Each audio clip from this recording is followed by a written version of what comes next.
Fala pessoal, vamos falar um pouquinho aí sobre endividamento, né, galera? Aí, ó, juro alto e falta de informação levam brasileiro à bola de neve de dívidas. Especialistas dão dicas. Quem já passou pelo problema conta como o endividamento vai se retroalimentando. Vamos ver aqui a reportagem aqui da CNN Brasil aí pra gente acompanhar aí. O endividamento das famílias brasileiras atingiu o maior nível em 16 anos. E segundo especialistas, com a taxa básica de juros ainda num patamar elevado, está cada vez mais difícil se livrar das contas a pagar. A reportagem é de Gustavo Zanfer.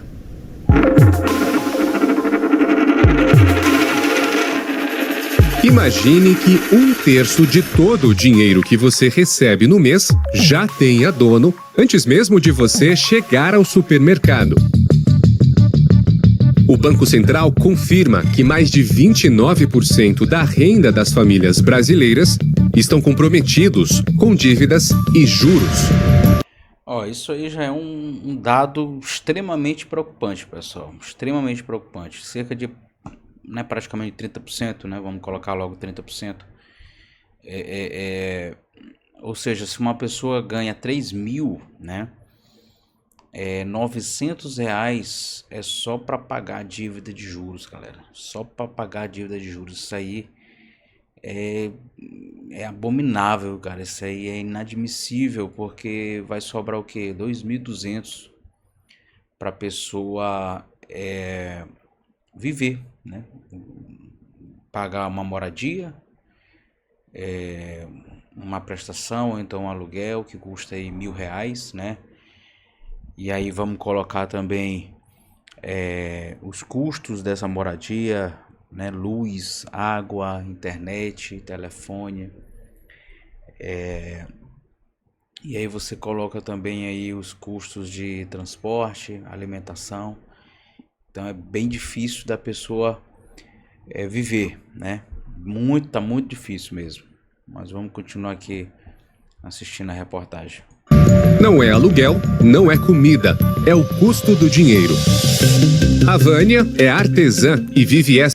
O custo do dinheiro que influencia na moradia e na alimentação, né?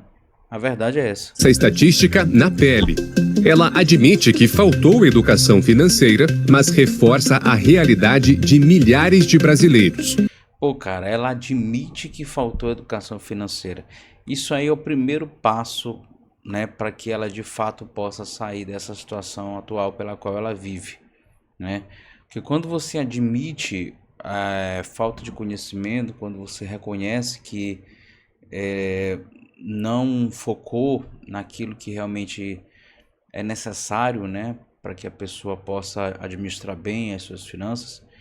Então isso é um passo importante para que agora, né, mesmo ela vivendo essa adversidade, ela possa buscar conhecimento, possa buscar ajuda, né, mesmo que ela não tenha prática em desenvolver alguma ferramenta, alguma forma, alguma técnica, mas ela, né, se ela buscar ajuda, né, de um profissional que tem mais experiência, que saiba lidar com essas questões, com certeza ela vai sair bem mais rápido e bem mais fácil, sem muito sofrimento dessa situação. Com o salário curto, sobreviver sem crédito é quase impossível. Faltou um planejamento, né, uma educação financeira na minha vida. Fui levando, assim, as coisas de acordo com o que aconteciam. Precisei fazer, em alguns momentos, empréstimos consignados, a partir do momento que ficaram consignados, né, outros empréstimos anteriormente, para algumas compras ou financiamentos. Vânia financiou um carro, virou mãe solo e fez consignados. O que era plano virou armadilha quando os imprevistos chegaram. Então eu acabei, ou mesmo para eu conseguir na época a vaga de creche para minha filha, eu precisei pagar um advogado. Para guarda também precisei pagar advogado. Então tudo isso foram questões que saíram do plano, né? Pô, cara, ela...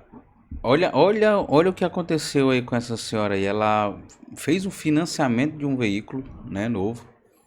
que por si só, né, hoje já é um abuso, né? Hoje carro tá muito caro, hoje não tá compensando comprar carro novo, não tá compensando financiar carro novo, né? Por isso que hoje tem muita gente aí comprando carro e tá se endividando e não tá tendo condições de pagar e, né, carro tá sendo tomado e o nome tá ficando sujo. E além do mais, ela ainda, né, possivelmente, pelo que eu entendi, ela se divorciou, né?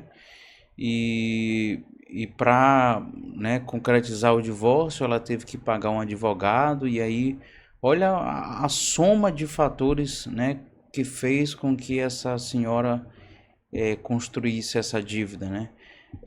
Com certeza, se ela tivesse uma reserva de emergência, né, ela não ia ver necessidade dela fazer todos esses empréstimos, né? E a recomendação, né, se ela conversasse comigo, a recomendação que eu ia dar a ela era vender o carro, né? Vender o carro, abater toda a prestação e se houvesse algum retorno, né, algum lucro, né? E aí ela já usaria para quitar essas dívidas dela, né? E paralelamente ela, né, teria a oportunidade de guardar um dinheiro para dar uma entrada em um seminovo, né? Em um carro mais popular, eu não sei qual foi o carro que ela adquiriu, né? Mas com estratégias certas, né? Ela não iria ficar sem o veículo, né? Que talvez ela necessite levar, né, suas filhas para a escola ou, né, para alguma outra atividade, né? E ela iria ganhar também, né, com tudo isso, né? Então, para você ver como a adversidade leva a pessoa ao endividamento, né? Como o dia a dia, né, circunstâncias da vida que a gente não espera e que a gente não se prepara, né, leva a pessoa ao endividamento, né? A história da Vânia não é isolada. Atualmente, 8 em cada 10 famílias estão endividadas, o maior nível em 16 anos. E o vilão tem nome: a taxa Selic. No último ano, o juro básico bateu 15%, o maior patamar em 2 décadas. E mesmo com o último corte, o peso nas costas do consumidor não diminui. A taxa que o consumidor lida no dia a dia é muito maior do que 15%. A média das operações de crédito ela é de 60% ao ano. A expectativa para o final do ano é que a taxa Selic ainda continue muito alta, acima de 12%. Ela ficou no patamar elevadíssimo por um período. Só para explicar um pouco, né, como funciona a taxa Selic, né, né, tirando aí o economês de lado. A taxa Selic nada mais é que todo mundo brigando pelo dinheiro. E pessoas físicas, pessoas jurídicas, o próprio governo, todo mundo brigando pelo dinheiro. E como nós estamos em uma alta demanda de gastos do governo, né? E o governo tem muito mais poderio em relação à captação desse dinheiro, né? Então ele consegue sugar, né? Posso dizer aqui em uma linguagem, né, bem informal, ele consegue se apropriar mais do dinheiro que está disponível no mercado, né? Então, como é que baixa a Selic, né? Que o governo tenha o controle fiscal, basicamente, né? Que eles possam ali equilibrar os seus gastos, os seus custos, né? Para que gradativamente o equilíbrio, né, entre as forças venham se juntar, né? Agora, se o governo continuar gastando muito mais, né, do que aquilo que realmente tem, né, aí a taxa Selic fica pressionada mesmo para cima, né, diminuindo muito o poder de compra das empresas, né, empresas aí que queiram fazer investimento não consegue, porque a taxa de juros está muito elevada, né? e pouco dinheiro, pouco capital circula. É mais ou menos aí a explicação referente à taxa Selic. Bastante longo. E quem deve, em geral, deve no cartão de crédito. Em 2020, o professor de Educação Física Antônio Ramalhete abriu uma vidraçaria com a esposa. O negócio parecia promissor, mas vieram os desafios. Eu brinco que a gente vem trabalhando para pagar a conta, porque desestruturou todo o emocional ali. Então foi dívida desde empréstimo, né? Empréstimo para poder sanar os custos da empresa, entregas de clientes, pagamento de funcionário. Cheguei a usar meus cartões de crédito, tinha cartão com limite alto, limite de 10, 15 mil reais. Eu cheguei a usar para poder fazer o dinheiro mais rápido, para poder suprir as necessidades. Olha, pro cara ser empreendedor aqui no Brasil, né?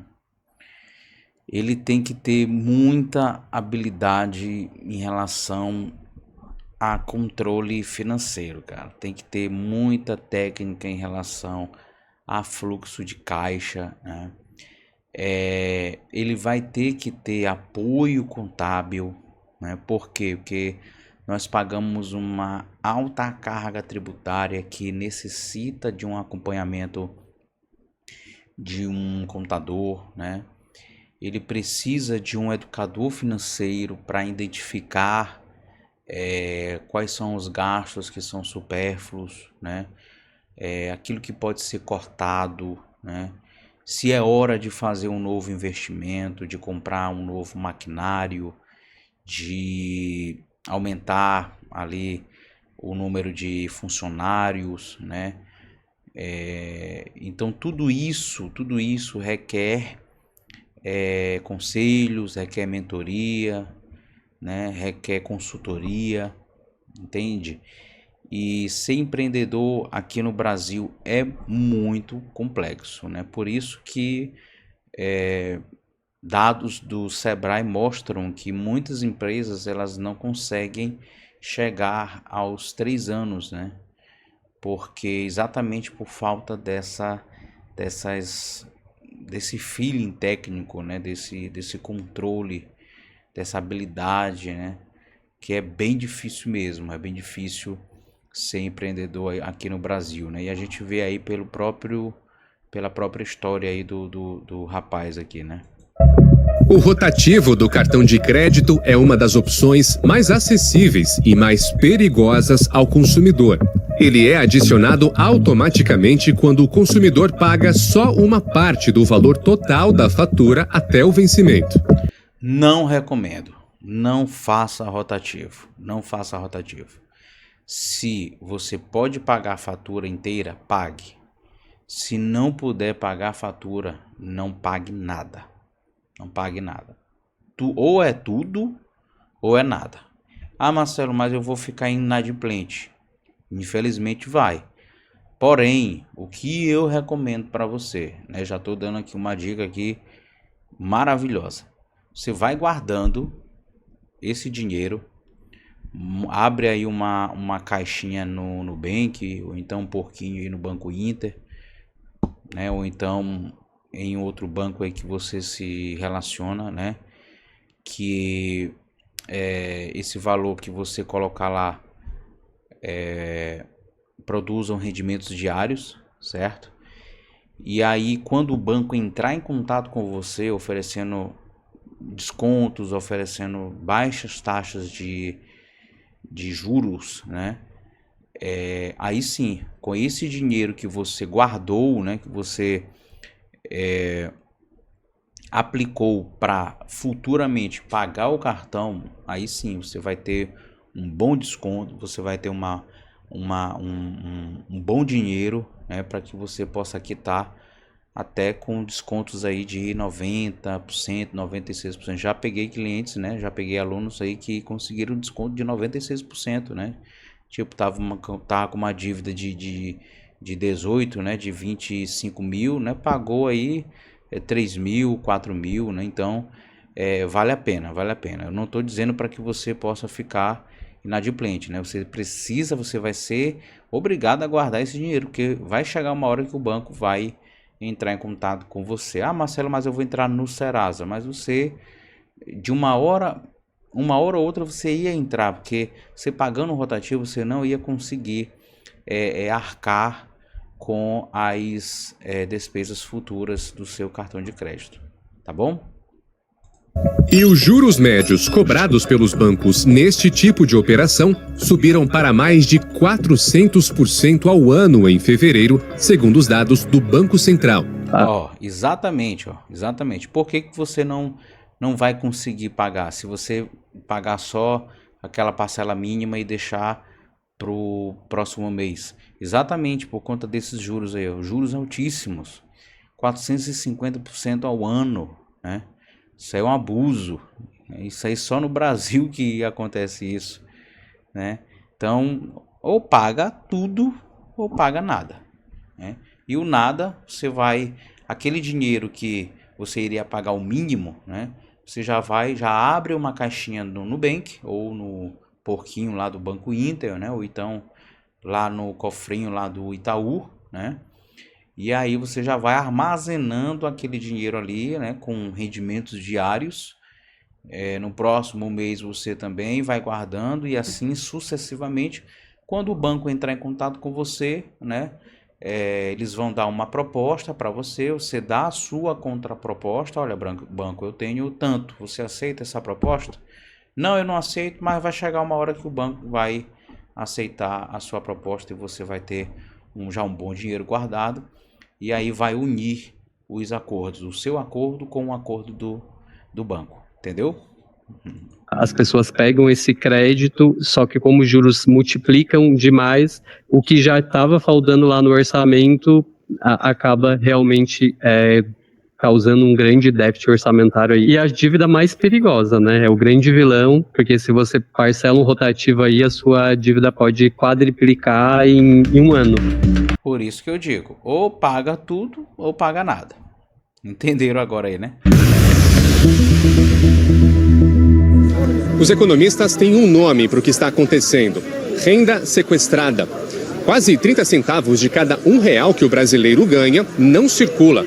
É aquele dinheiro que o consumidor tem que ceder para o sistema financeiro para abater juros.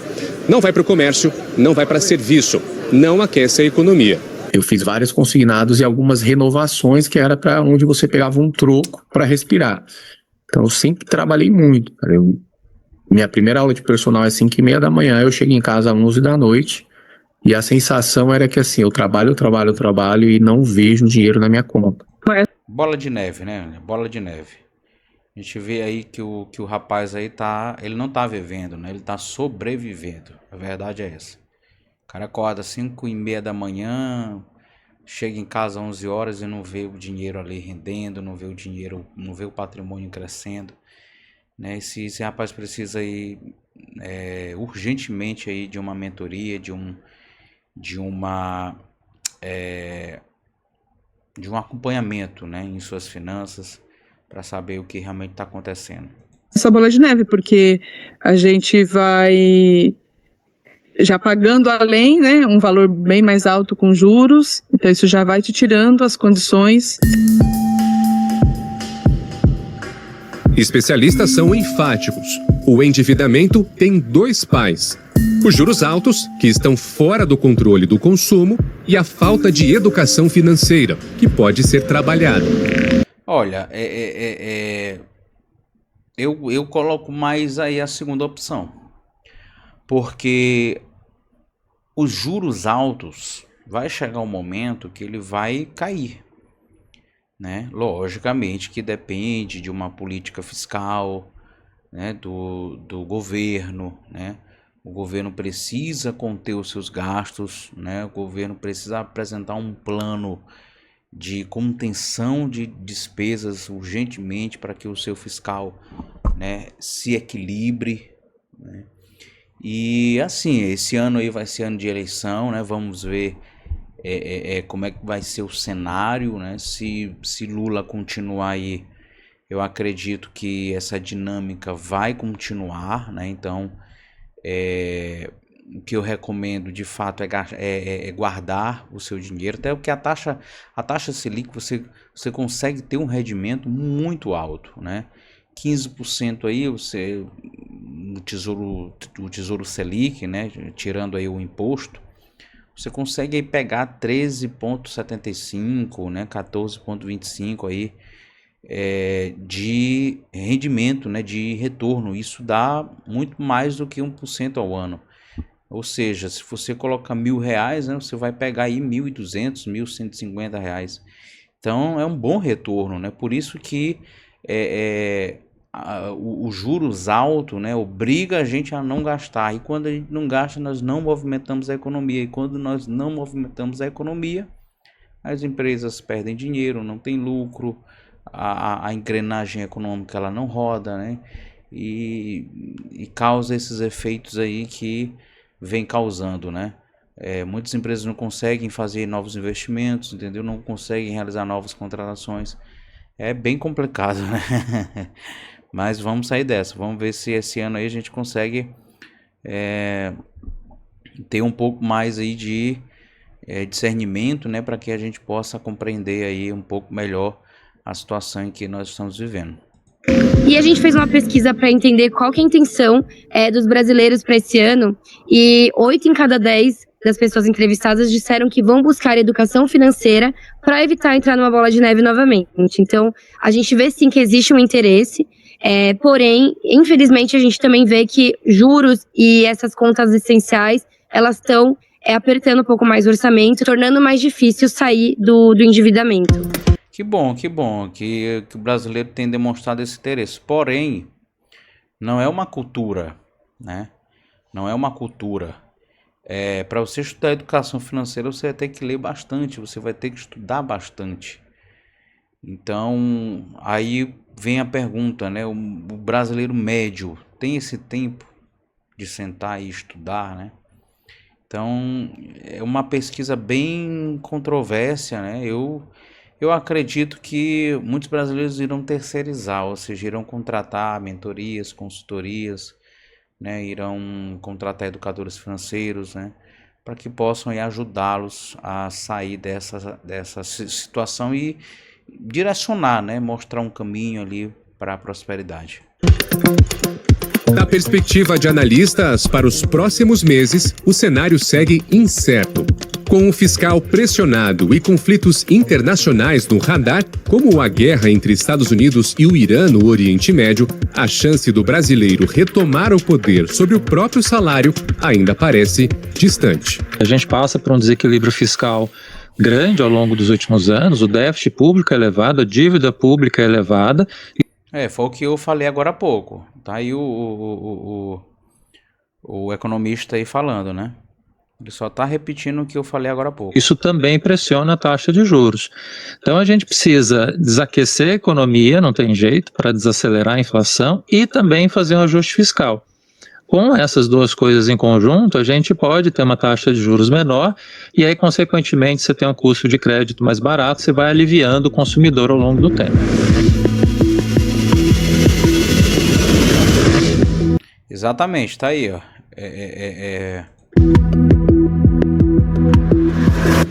Acabou, isso. Exatamente, é o que o Sérgio falou, né? Então, assim, há uma responsabilidade, né, política também em relação a essa questão, né? Nós temos que também controlar os nossos custos, né? O governo também tem que controlar os custos dele para que a gente possa ter uma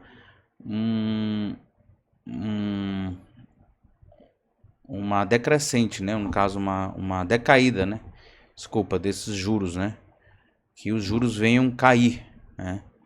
Para que de fato a gente comece a respirar, né? Comece a ter um poder de compra, né?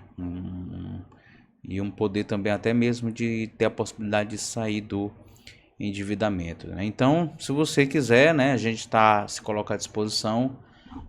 Eu vou deixar aqui embaixo o meu Instagram, certo? O MMX Money. Você pode estar seguindo lá o nosso Instagram, tá bom? Se inscreva no nosso canal, compartilhe esse vídeo, né, para pessoas que estão necessitando dessas dicas, né?